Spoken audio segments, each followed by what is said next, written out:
So hi, Only Noise Podcast. I'm Shane. I'm Glory. We're back. We're so back. We are so fucking back with another throwback review. This is fun because although this is coming out next Monday, it's technically like a throwback Thursday for us because we're recording this Thursday before. Yeah. But we're back. We're still chatting about The Warning. This one's going to be about their 2017 album, 21st Century Blood. I'm stoked to get into this. Now, the last time we spoke about The Warning with their last record, we were like, all right, the next one's the next one. And then then we got a couple of comments that were like, but there's an EP after that. Can you talk about the EP? So one more week after this. One more week. Yeah, so we'll be back to chat about their 2015 EP after this. And then that'll be a close on The Warning's discography. That'll be the end. We'll be out of albums to talk about. We physically will have nothing else. We're not doing demos, guys. Demos, standalone singles, diving into songs, records, anything like that. We have a whole slew of bands we want to talk about and albums that we want to dive into. So we will be putting a close on this, but it's been fun and very excited to listen to that EP.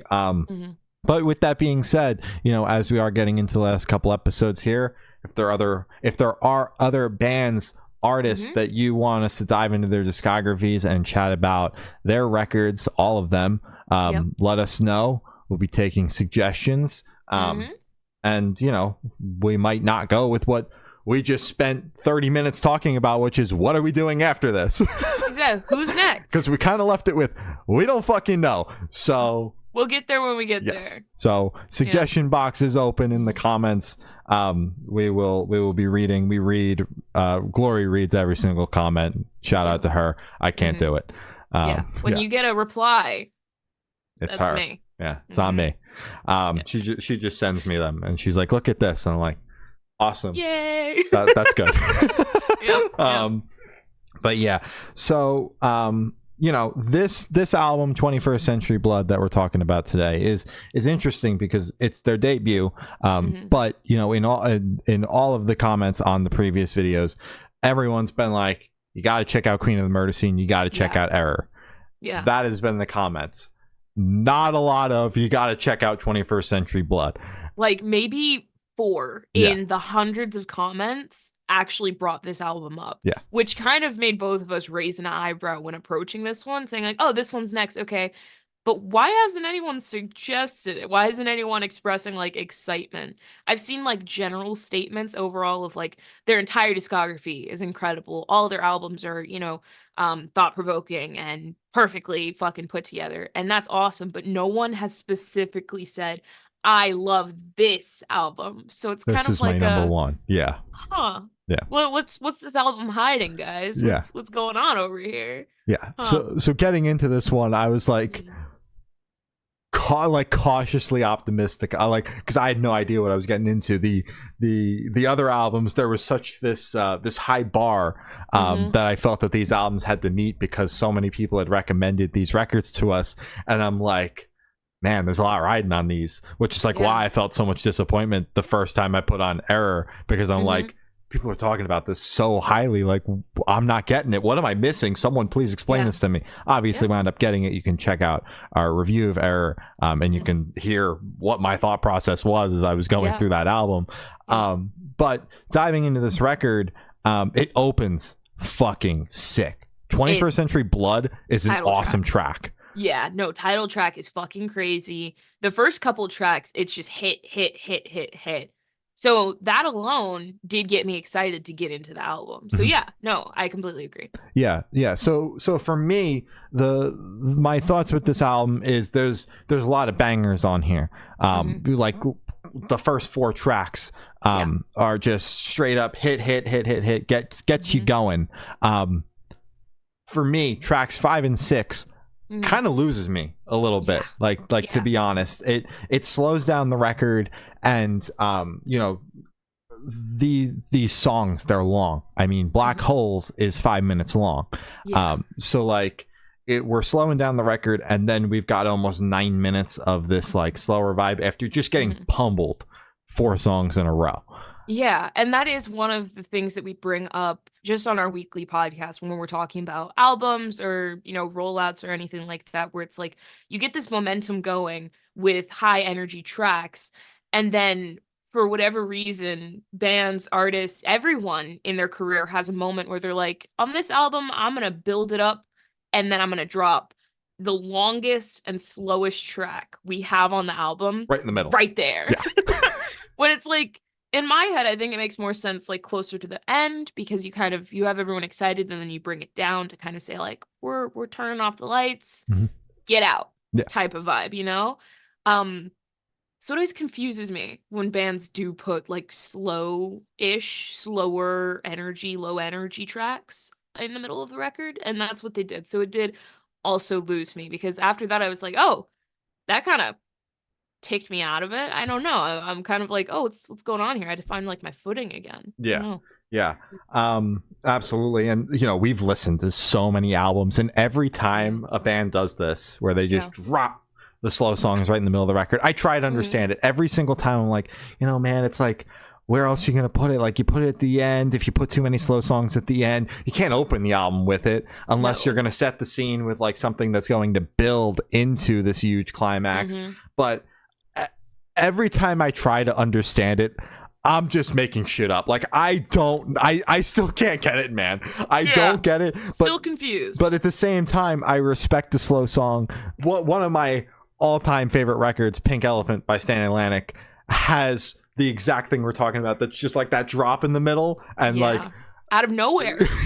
You don't see it coming at all. Drink to Drown is just easily the slowest song on the record, but the other songs are all kind of in the same vibe feeling. So for me, after I get accustomed to a record and kind of decide what I do and don't like, I'll just skip that song, and it's like it's not even there. Mayday Parade's A Lesson in Romantics has a similar thing for me, where Miserable at Best is best song ever.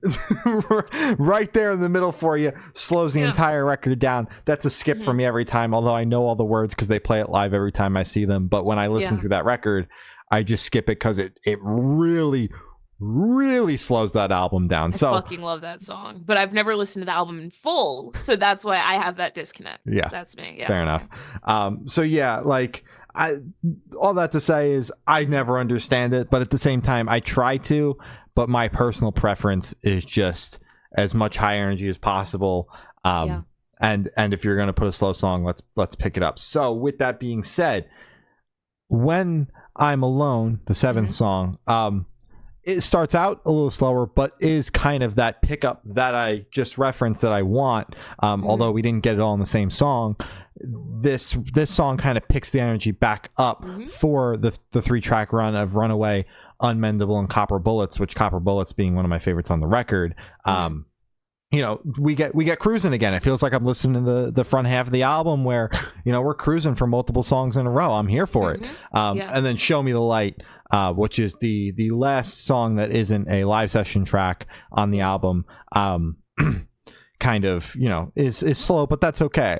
Song title, kind of expected it. Closer, I'm here for it. I'm okay with the slow song as the closer. Now, Exterminated and River's Soul are live session songs that I was trying to do some research, and it seems like these are like the studio recordings that wound up on a record. They've existed, they've played them live, but this is kind of where they put it on a recording. Gotcha. It doesn't exist on that EP. It's not on an album, like a clean version. Yeah. So it doesn't exist on that EP we're going to be talking about, because that's kind of what I thought. So it seems like these are, but more than welcome to be corrected if I'm wrong and it's on a mystery record I don't even know about.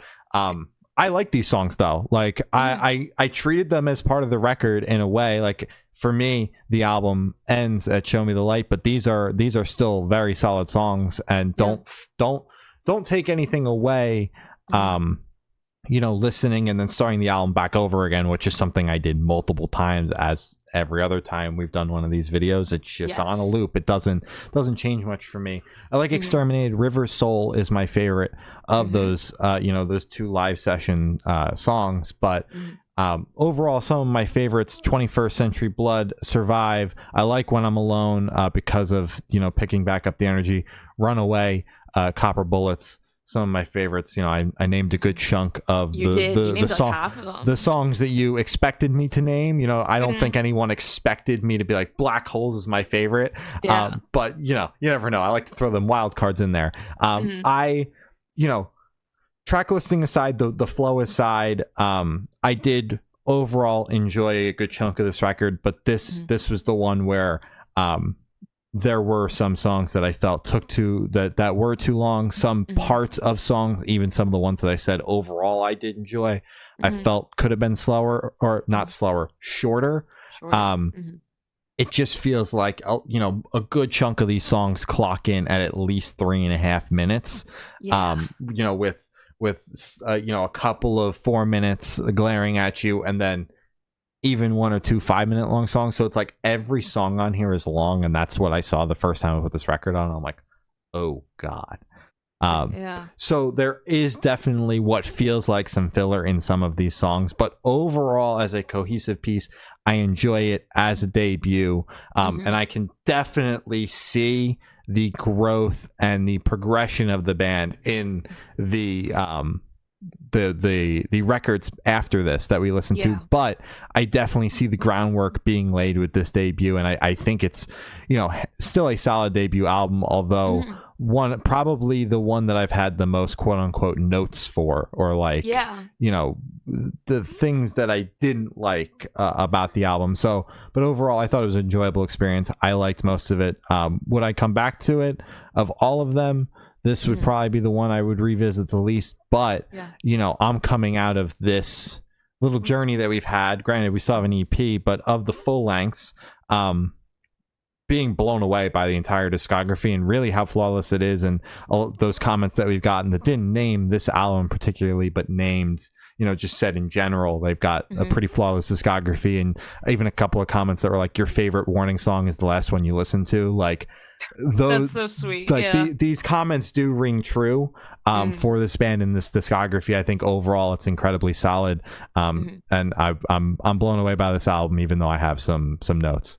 And I feel like that's typically just every debut album. I mean, my favorite bands their debuts are my least favorite records, because it's kind of every band, and especially firstly, all of the comments, majority of the comments we've gotten are like, did you know that the members were like 5, 8, and 2 when they wrote this? And it's like, what the fuck? Did they just roll out the womb just fucking making music? That's awesome. So they were young teenagers in this. I don't know their exact ages. I'm sure if I put 5 minutes to it, I could do some math to that. But for being that young, being able to make this record is incredible and very impressive. There are grown ass people who could not make a record this well done, this well thought out, and I think that's awesome. I completely agree with you with kind of the flow being a little disjointed when they kind of added in Black Holes and Our Mistakes.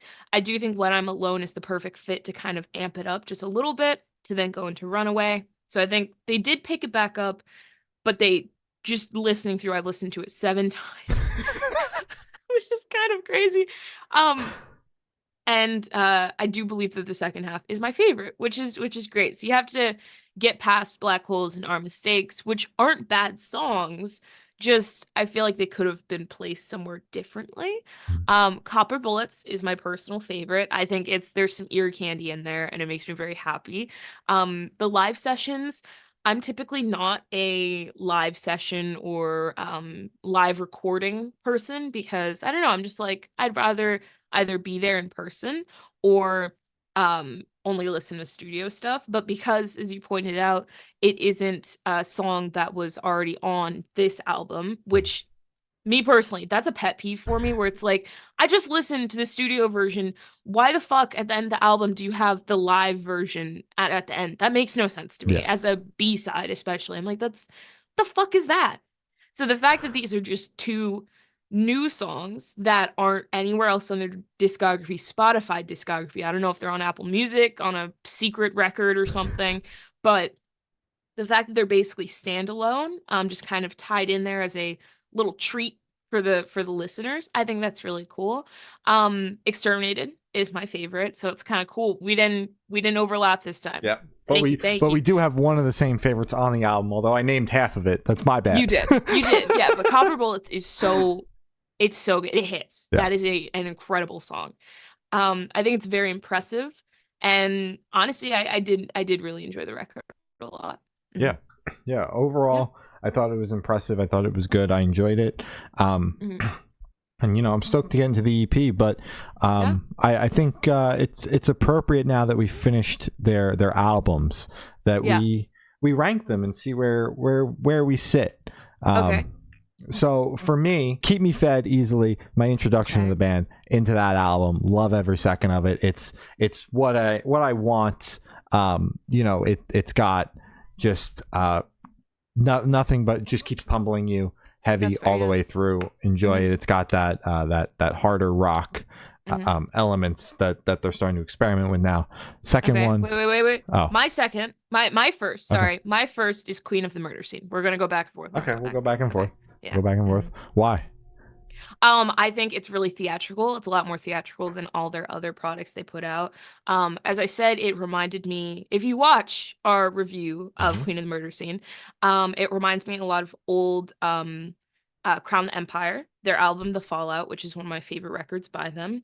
And I think it fits them a lot better. Just kind of like the big theatrical piano effects, and some not commentary but kind of like little voice notes in it as well. I think I don't know, I love when bands do that shit. It's just very reminiscent of old scene to me, so it's nice. Hell yeah. My second is that record Queen of the Murder Scene, because of the theatrical elements, but also the fact that there's definitely rock elements on the album, but it also kind of teeters on what I feel kind of just like completely disappeared in Error, which was these harder rock elements that started to pop up on some of the songs in that record, and ultimately why I love Keep Me Fed, and why that's my number one, started to pop up on this record.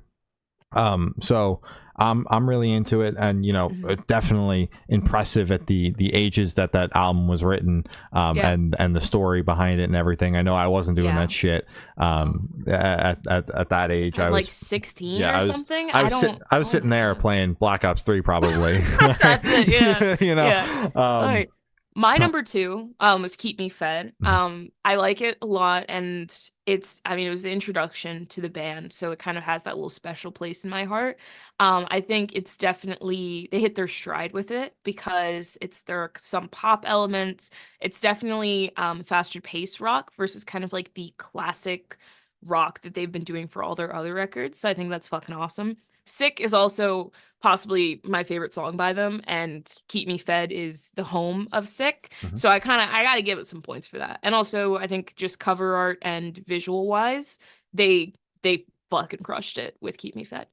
And we did interview them about it, so it's pretty cool too. That we did, and if you haven't watched it yet, you can go check it out. It's in the description. Yeah, absolutely. And all the reviews to all the other records. Yeah, down there too. My third is Error.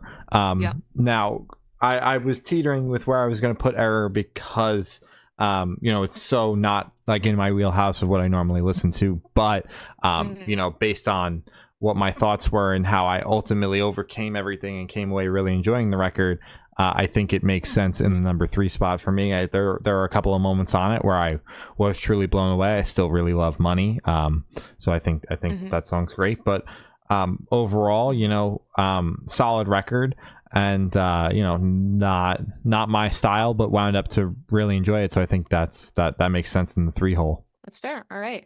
My third is also probably Error. I was looking at the track listing and I was like, it's close. It's close, But Error does have another one of my favorites, which is Kool-Aid Kids. And I really, off first listen, I really enjoyed that song. And 21st Century Blood does not have Kool-Aid Kids. So sorry.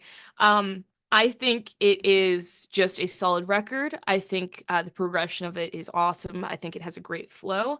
I don't really think it had any of the problems that their first record had, where it was kind of a little disjointed with those two tracks. And again, it's nitpicking. It's not like the whole thing was awful. And even those two slow tracks were still good. It's just just put them closer to the end. Put them closer to the end for me. Great record. Really like Error. That's why it's my 3. Yeah. And it seems like both of our number 4s is this record that we're talking about, 21st Century Blood. And at least for me, and I feel like it's probably going to be the same for you, really the only one that we had any sort of significant notes on about the track listing and the way some of these things flowed, and then the fact that some of these songs were super long and had moments where I felt like I was losing it. That coupled with the track listing thing, why I'm putting it last, but we'll see where it sits after we talk about the EP. The EP. Another reason why it is my least favorite, apart from the flow and kind of how it loses traction a little bit, is just the production. But again, it's their debut album. You don't expect $1 million fucking recording studio that they're working in, a multi-million-dollar studio. I mean, they might have, I don't know. But it's just like, you don't expect that high level quality with a debut. And I feel like that's just completely fair. That's with every band ever. Their first record is not going to be their best record, in my opinion. But yeah, I still think it's a great album. It's just, up against their entire discography, it's hard to compete, man. It's hard to compete. And I think that's a good thing, because it shows that they're growing. It's still growing. And that, I don't know, they're fucking killing it. It's crazy. Yeah. Absolutely, man. Yeah, it's been awesome to see them continue to take over, and it's been awesome to kind of go back and see the progression. But we've got one more left. We've got 2015 EP, so we're here for it. With that being said, these were our thoughts on 2017's 21st Century Blood. We'll be back next week to chat about their 2015 EP, Escape the Mind, and then after that we'll be closing this chapter on The Warning, talking about them on the channel. As we said at the beginning, if you've got any suggestions, shoot them in the comments. And I would also love to read everyone's ranking of the albums. Are we out of our minds? Is their first record their best record? I want to hear what everyone thinks and why you have it in whatever ranking you have it in, and where you guys would place the EP, because I want to know what we're getting into. Exactly. I want to know what we're getting into. Genuinely, I want to see what you guys think of the EP. So that is my one request. Oh yeah.